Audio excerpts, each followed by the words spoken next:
But he walks out on the stage and everybody's applauding, and he makes the statement, well, I want everybody to understand, let me clue the liberal media. And that's a term that I find interesting. We're going to talk about that a little bit too.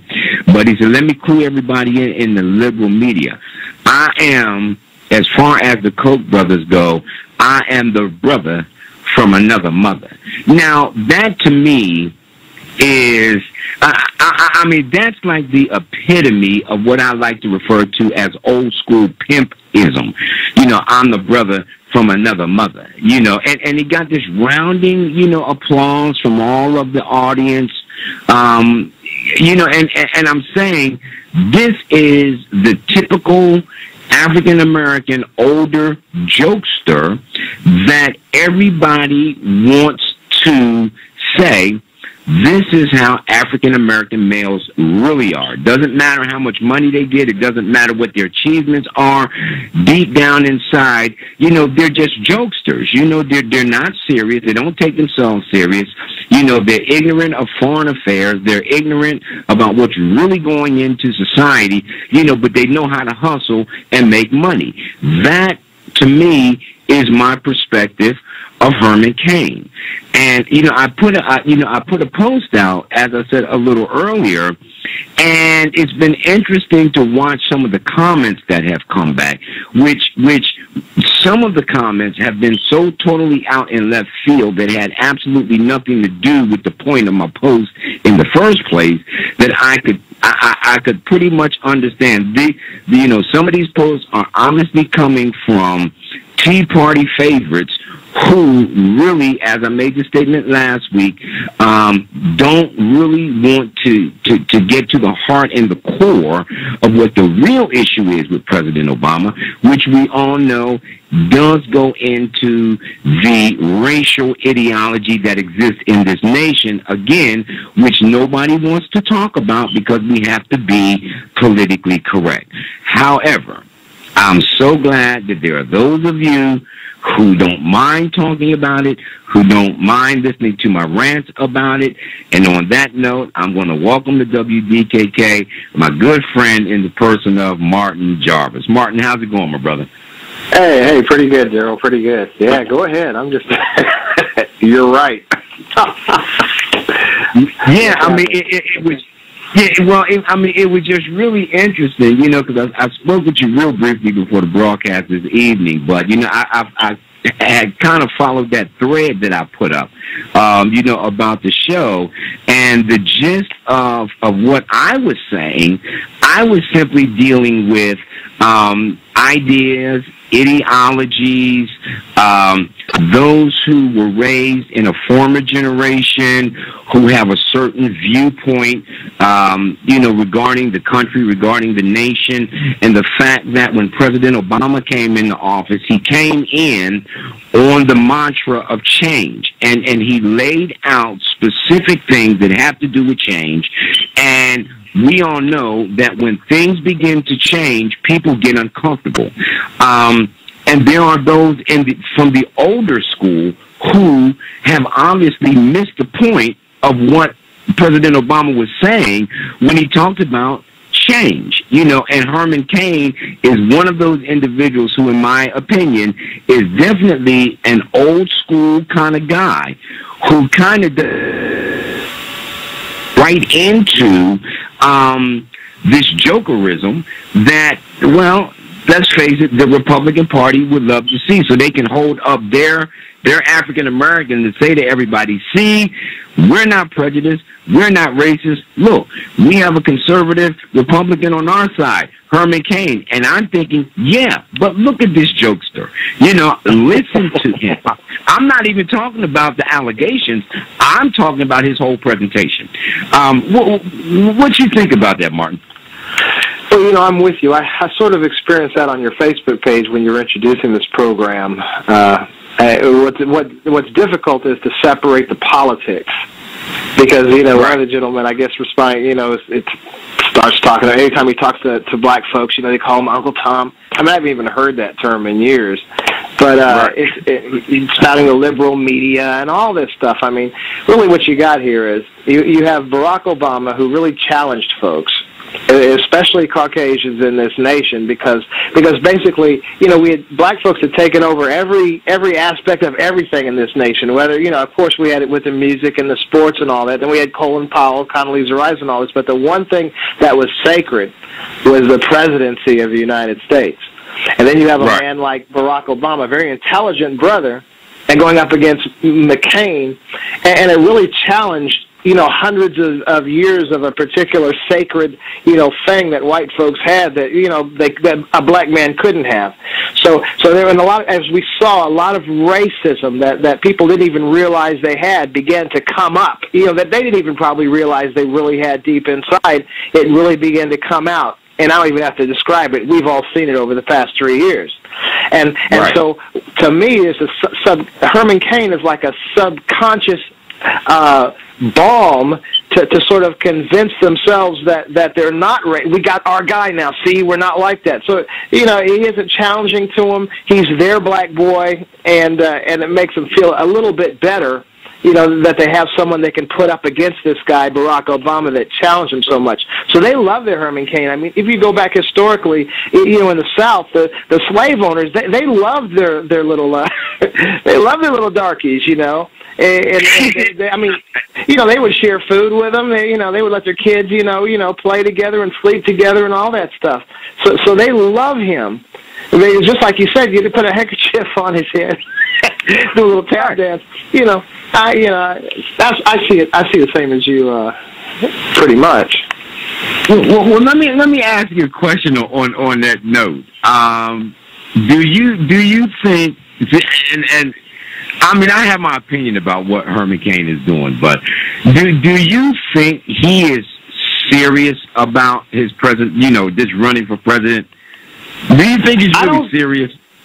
I don't think he was when he started, but it was almost like, oh, look what we got here. It shocked him. But he's a businessman, okay, and so he's going to take advantage of any opportunity that comes his way. And I'm not even faulting him for that, because this is America. I think, to me though, and to come right out, just the way you have Barack Obama, who's the first African American president after a history of mess that black folks have gone through in this nation.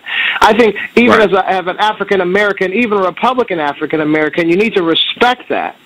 And even address him appropriately, because he is the president and he is a black man. But you have an opportunist here. You have Herman Cain, which is fine. This is a nation of opportunism, but he's willing to do or say anything to get what he wants, which is a positive mindset for a businessman. It'll make you real successful. But this is just the wrong time, I think. Let somebody else come out and call him a liar. Let someone else come out and denigrate this man that's the first African-American president out of a terrible 400-year history of this nation. That's the disservice. Now, I don't have any problem with Republican black folks. I mean, I like Clarence Thomas, only because in order to have true freedom and true equality, you're going to have black folks on both sides of the aisle. But it's just how we respond to each other, especially given the fact that Barack Obama is the first African-American president. He hasn't done anything negative. He hasn't betrayed the office or been unseemly. So just treat him like the president that he is, like white folks would treat other white folks that are presidents before we had this black man in office. I mean, come on, the whole Tea Party is something, an organism that has sprouted because there's a black man president. And you have Herman Cain here, another black man, pandering to the Tea Party by saying and doing anything that they want him to say or do just to get their applause. That's, what I've been seeing. Right. And I think that's the thing that causes me a bit of a problem, is he's definitely pandering to the crowd, and it is an economic thing. I don't think, I think when he started off as well, he just did it, okay? And as their particular candidates were rising and falling, in the persons of Michelle Bachmann, and then of course, Rick, oh gosh, Perry. Yeah, Rick Perry. You know, and they kind of, you know, they rose and fall real quick because they don't seem to be able to find anybody to help out. So once Herman Cain, you know, once he begun to rise a little bit, you know, I think then he started thinking, hey, I might can do this. Really knowing he really can't do it, but at the same time, he probably took a step back and a page out of Sarah Palin's book and realized how much money he could make, you know, by playing this thing through. No, I mean, really, playing this thing through. Yeah, you're right. But then in the process, now that he got in that position and they start drilling him, as any media, left and right, is going to do to candidates to try to see where they stand on these issues, this is where I feel he's doing a great disservice to the accomplishments that President Obama was able to do. Because like you say, President Obama is no dummy, okay? I mean, he's very intelligent. He knows how to get done what he needs to get done, you know. And I mean, he's not only a good gentleman and smart, but he's nice as he does it, you know, which helps. So then you have Herman Cain, who is kind of the epitome of what much of white America views black folk as anyway. You know, dangle some money and success in front of them, and they'll do anything. You know, it's like, you know, they'll go through their Mr. Bojangles act. You know, and this is exactly doing. Yeah, and to me, it's causing it's like taking a. I don't even know how to word it. Let me relieve your pressure a little bit, Darryl. Okay, look, it's not that bad. Okay, in my opinion, because all the only people who are fooled are people who are deep inside not really fooled, just trying to assuage their guilt over the obvious racism and ill treatment they have toward Obama. This makes them feel like, see, I'm not that way. Now, so really, the people that are in Obama's corner are still in his corner. The people that are iffy or wishy-washy that are intelligent, they see. Even the people, because I have to believe that even the folks that have been denigrating Obama, whether it's the Rush Limbaughs or the Sean Hannitys or, you know, the list is endless, deep inside in that quiet place, they know better. You know, and so this guy, Cain, isn't fooling anybody. He's just assuaging the guilt of the folks that refer to Obama as a monkey, or the folks that refer to Obama as that native, or all the other things that they've done to this man. This is sort of helping assuage their guilt. See, I'm not like that. See, because look, Herman Cain, you know, they got somebody. They got this great hope, and it's amazing what he's doing. It's amazing what that subconscious guilt, you know, will do. And you see this in this GOP primary thing. He's beating a lot of the other guys. Where I'll tell you this: before President Obama, Cain wouldn't even be placing among his GOP rivals. It's because of Obama that he's doing well, not because they've been enlightened that black folks can handle this, but again, they're assuaging the guilt, trying to prove to themselves, see, I'm not really that way. Even to their kids, oh, Dad, you're kind of racist. Well, see, no, I'm not. Look, Herman Cain. Because they know he's not qualified. That's an interesting view, man. That's a very interesting view, and I would have to say it's dead on. Yeah, I would definitely, you know, because even, you know, I mean, I would say, look, okay, if you want to have a candidate who you can kind of deal with your guilt on, at least put somebody up who, you know, speaks with some sort of intelligence. I mean, man, put Michael Steele up at least. You know, I mean, Michael Steele kind of.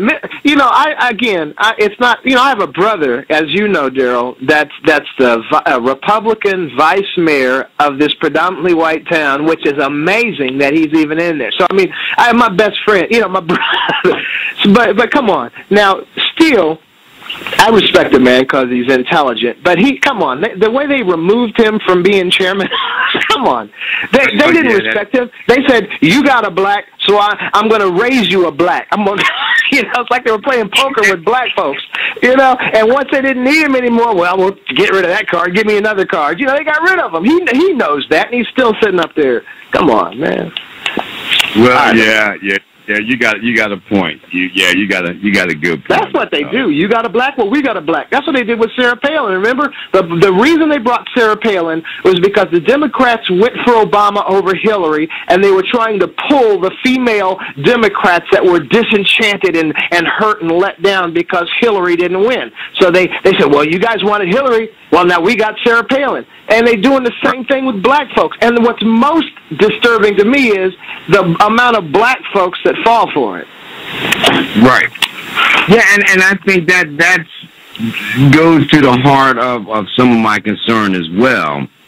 And and I think that's one of the reasons, Martin, that I'm shifting some of the the format of the shows that I do and really start talking about some of these issues as opposed to just flooding our communities with music and some other things. Not that there's anything wrong with that, but there's so many more pressing issues that really need to be addressed so that the headway that we've made, the progress that we've made, we don't lose that progress because we're asleep. This is a very critical time in this country, and we really do need to be awake, and we really do need to be aware of what's going on. And going back to the thing that you said about, with Cain and what the Republican Party is doing with him, I really do hope and trust that there are multitudes in the African American, Hispanic, and Asian communities who are taking note of this and really see what's going on, because elsewise it's going to be an interesting next 4 years.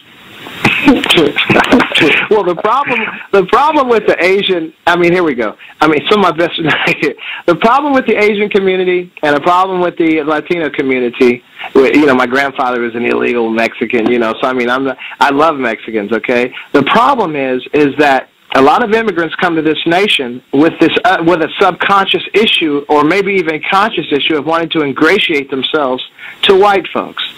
And so, this subconscious ills that we have are so powerful that we will see something that's not really there, or we won't see something that is there. Sometimes I want, unless Obama, and what we're seeing is he's giving them a lot of stuff, giving them some play. Okay, we're working on this, this thing for the education and college, the DREAM Act or whatever, for the Latinos. He has to, or the gay folks, we just fix you guys in the military. He has to actually do things in their face to get them to realize, I'm on your side. Otherwise, they're going to gravitate right over to what they perceive as the white side or the right side. So it's not really African Americans so much that are, you got to be a Democrat, brainwashed Democrats. It's the right as well that's sort of trying to manipulate even the Joe Sixpacks and trying to side themselves with the folks that they need to accomplish their agenda. So and Latinos and Orientals, a lot of times, they automatically, walk into a Korean hair products place, and you'll see what I'm talking about. Well, yeah, you got a point there. Now let me shift gear on this for a minute, because you made a statement, and I know that this is something that we've kind of tossed around a bit, and I'd like for you to elaborate on a little bit. But you mentioned the deep-seated ills. I think that's how you mentioned it. That many people in the African American community are still carrying around, and I know you were talking about it one of the past couple of times that we were having coffee, and I wondered if you could elaborate on that a little bit. And I think, do you know the aspect that I'm talking about? About the African, the warrior psyche, that's sort of... yeah, that's it. Right. A little bit. Well, I was considering well, it was about a month or so ago. As far as an African warrior, I think I was reading the book Roots again, and I know it's fiction, and it turned out later, but I was just really beginning to consider the African warrior that actually was captured and brought to this nation, fighting, for his very freedom and killed. And then I was looking at the black folks today, us, in this nation, how we sort of acquiesced, we just want to eat lunch with you, we just want to go to school with you. And I was considering how when our nation goes into another country to fight, we assume people of color are going to be just as docile as the black folks in this nation. And so I was wondering, why are the black folks and the people of color in this nation so docile, and rolling over when folks in other nations hold grudges for 1,000 years and will kill a great grandchild of somebody who did them wrong. And I felt like it was like an evolution or a de-evolution of the warrior mindset that came to the Americas, but eventually was weeded out, as they were being, destroyed, and all we had left really were the docile, all the troublemakers, all of the rebellious ones, and the folks that wouldn't say yes, the Kunta Kintes, they were destroyed. And so over like 300 plus years, it's almost like the evolution of the cockroach. You have a whole new breed of Africans that are no longer warrior mindsets. So the warrior mindset would be one that would protect his family, that would take care of his body, that would do things, that were positive. And we just don't have that today. And that's what I see. It was like a 300 plus year, I won't say evolution or de-evolution of the warrior mindset. And to me, that's what we have here today, somewhat. Wow. Now let me ask you, in making an adjustment to that or reversing that trend, what do you think are some of the things that would need to happen within an individual? Not necessarily a community, because we all know how hard it can be to wake up a community, but just within an individual, what do you think some of the practical steps would be? Well, sort of like you said, and what I'm trying to do is we just have to talk. We have to get this out there, because what I see, it's the light bulb just has to go off. I mean, anybody that's ever smoked cigarettes, I used to smoke 2.5 packs a day. Anybody that's ever smoked cigarettes, there came a point where you really enjoyed smoking, but then there was a moment in time where you decided you didn't want to smoke anymore, and you quit. Now, whether you quit 20 times and you're still smoking, that's not the issue. The issue was the light bulb went off at a particular point where you realize what you're doing is killing you and you don't want to do it anymore. You may not be able to quit, but at least you realize it. And that's the light bulb. And I think the more that we talk about it, we have to, if we could talk about it without throwing liberal in here or, and all these names back and forth, political names, because, as you know, I have a spiritual program on television, but about 2 years ago, I had to get a urban program because the ills that we have are unique. Because as long as we find ourselves entwined in this political battle and all this other stuff, we're ignoring the real issues and the root causes of why we are the way we are, and we'll never even, the light bulb will never go off. So you just keep talking about it, I'll keep talking about it, and then when that light bulb goes off, that's the beginning of something growing. As I believe that the African warrior mindset has been weeded out, I believe it's like genes. It's like dormant. It's not gone. And it just takes a catalyst to get that thing excited and growing again.